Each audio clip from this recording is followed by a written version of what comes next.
Millions of fans knew them as America's team, a nickname the league itself never gave them.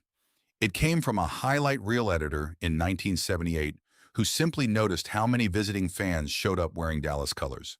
Behind that image was the Doomsday Defense, one of the most feared units of the 1970s, built by a coach in a fedora who never once showed emotion on the sideline.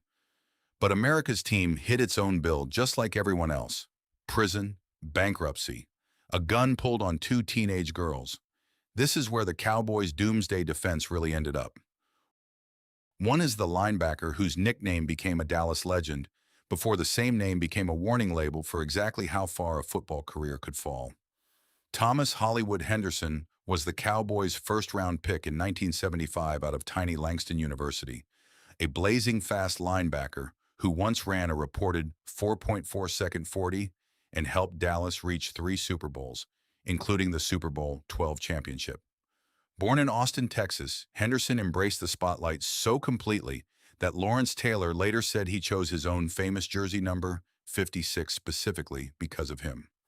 By Super Bowl XIII, Henderson's cocaine use had become so severe he hid a nasal inhaler filled with liquid cocaine inside his uniform pants, using it between plays during the championship game itself. Weeks into the 1979 season, after a sideline stunt involving a marketing towel enraged his coaches, Tom Landry deactivated him for the year, and the Cowboys released him days later. Henderson's habit reportedly cost him up to $10,000 a week, and on November 2, 1983, he was arrested in Long Beach, California after luring a 15-year-old girl and a 17-year-old quadriplegic girl to his apartment, forcing them to undress at gunpoint, providing them drugs, and later attempting to bribe them not to testify against him. He was sentenced to nearly 5 years in prison and served 28 months. Henderson has said the man called Hollywood died the day of that arrest, and that he has remained sober ever since his release, becoming a drug and alcohol counselor in Austin, and publicly apologizing to the city of Dallas in 1997 for what he called a covert life of stardom, cocaine, and shame. He is alive today, having also won a $28 million Texas lottery jackpot in 2000. Hollywood Henderson ran reverses on kickoffs and helped anchor a championship defense before the cameras ever stopped rolling.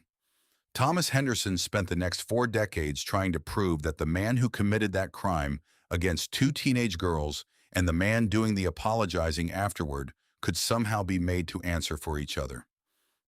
2 is the defensive end who shared Super Bowl MVP honors on the best night of his career, and whose decline afterward became a 2-decade public unraveling that ended with the same disease that takes no interest in a man's redemption. Harvey Martin, nicknamed Too Mean, was a 3rd-round pick out of tiny East Texas State who became the Cowboys' all-time sacks leader with 114, sharing Super Bowl XII MVP honors with teammate Randy White after Dallas forced 8 turnovers against Denver. Born in Dallas in 1950, Martin overcame a late start in football, not joining a team until his junior year of high school to become the 1977 NFL Defensive Player of the Year with an unofficial 23 sacks in a 14-game season. Financial trouble arrived almost as fast as his fame. An IRS audit found him $250,000 behind on taxes, and he filed for bankruptcy in 1982 after several business ventures collapsed. Federal investigators questioned him about cocaine that same year, and though no charges followed, Tom Landry personally arranged a stay at a Minnesota rehabilitation center in 1983.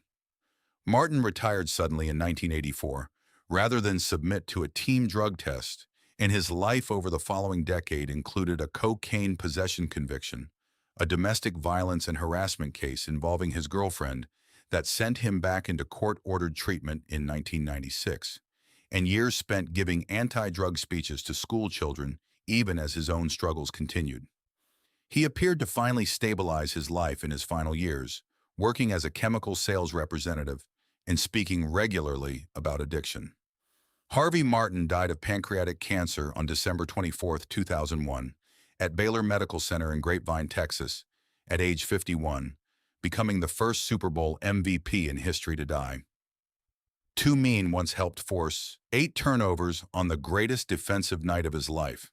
Harvey Martin spent the 2 decades after that night proving that even a Super Bowl MVP trophy could not outrun the same bill everyone else on this list eventually had to pay. If Martin's story is the one that got you, tell me in the comments which member of this defense hit you hardest, because the next 3 names on this list are still alive today, starting with the very first star this franchise ever had. 3 is the defensive tackle who was Dallas's first ever draft pick in franchise history, and whose quiet, gentle nature away from the field made him almost the opposite of the doomsday identity he helped invent. Bob Lilly was the Cowboys' first-round selection in 1961, taken 13th overall before the team had ever played a single game, and Tom Landry moved him from defensive end to defensive tackle in 1963, a switch that turned him into what the Sporting News later called simply the greatest defensive tackle in NFL history. Born in Olney, Texas in 1939 and raised in Throckmorton until a severe drought forced his family to relocate to Oregon for his senior year of high school, Lilly starred at TCU before Dallas made him the cornerstone of a roster built almost entirely from scratch.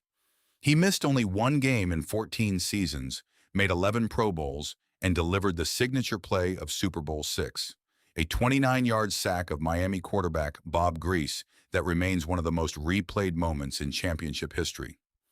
After Dallas lost the bitter Super Bowl V to Baltimore the year before, Lilly had famously flung his own helmet 50 yards down the field in frustration, an image so at odds with his reputation that he later said he'd never felt smaller than the moment a young opposing player quietly picked it up and handed it back to him.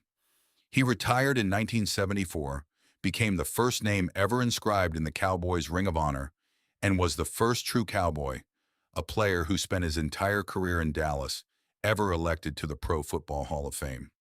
After football, Lilly walked away from the sport almost entirely, running a beer distribution business in Waco before selling it after witnessing the aftermath of a drunk driving accident and turning instead to landscape photography, opening his own gallery in Las Cruces, New Mexico, and publishing books of his own black and white photographs.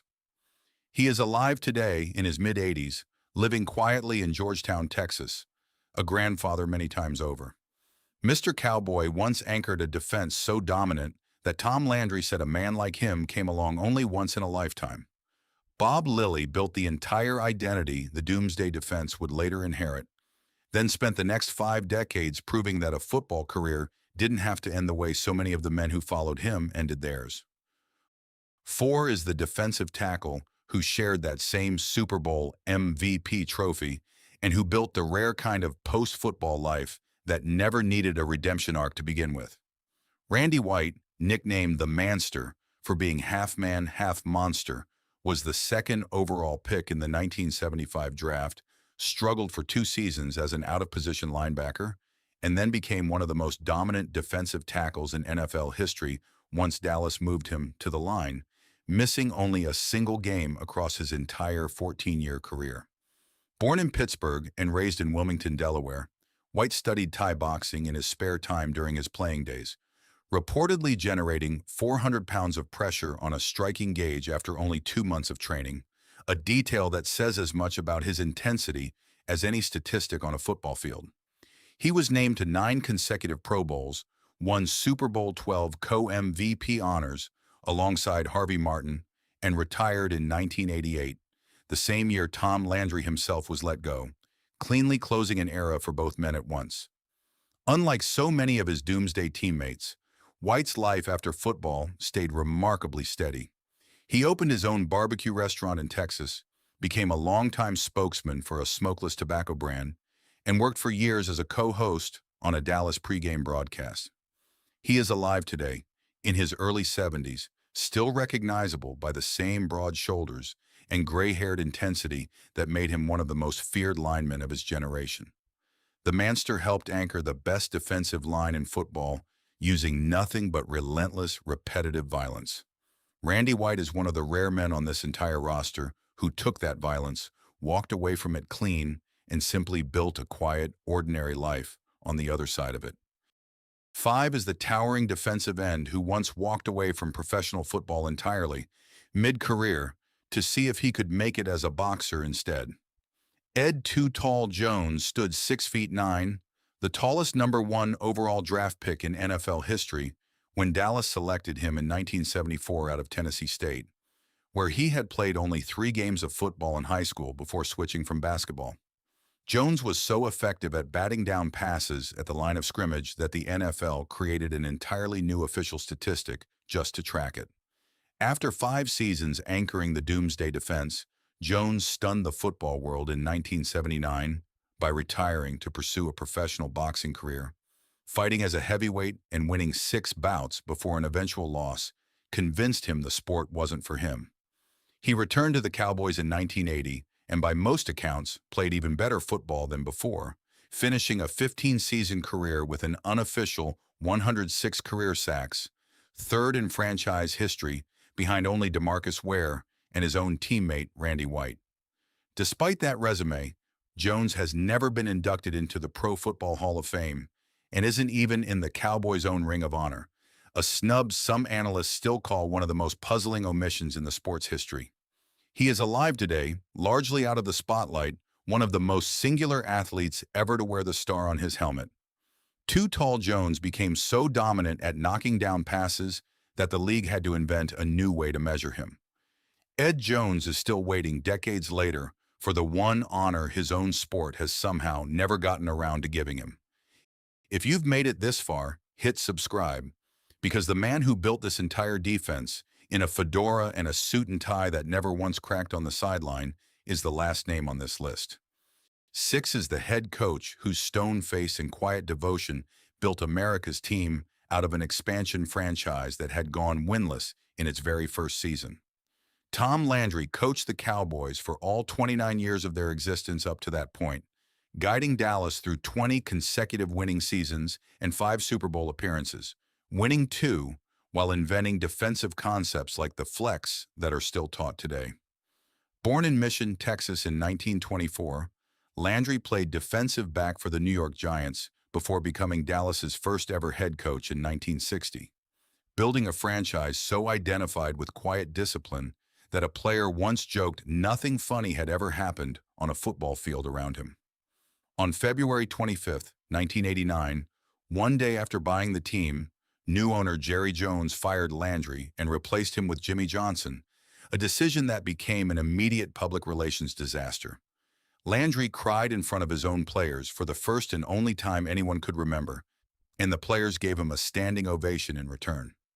Landry eventually reconciled with Jones, entering the Cowboys' Ring of Honor in 1993 and the Pro Football Hall of Fame 3 years earlier, and spent his retirement working with the Fellowship of Christian Athletes and Billy Graham Crusades, staying devoutly religious until the end. In May of 1999, Landry was diagnosed with acute myelogenous leukemia. He died 9 months later on February 12, 2000, at Baylor University Medical Center in Dallas, at age 75, surrounded by his family. He was buried at Sparkman Hillcrest Memorial Park in Dallas, and a 9-foot bronze statue of him in his trademark fedora now stands outside the stadium where he coached. Landry built America's team from a winless expansion club into a 5-time Super Bowl contender without ever raising his voice. Tom Landry's stone face finally broke only once in public. The day he learned the franchise he built no longer had a place for him, and it took leukemia, not the game itself, to finish what that day started. They rest now in a Dallas suburb hospital record, marking the first Super Bowl MVP to die, in a Dallas cemetery beside a bronze statue in a fedora, and in the memory of a sentence a judge once handed down in Long Beach, California.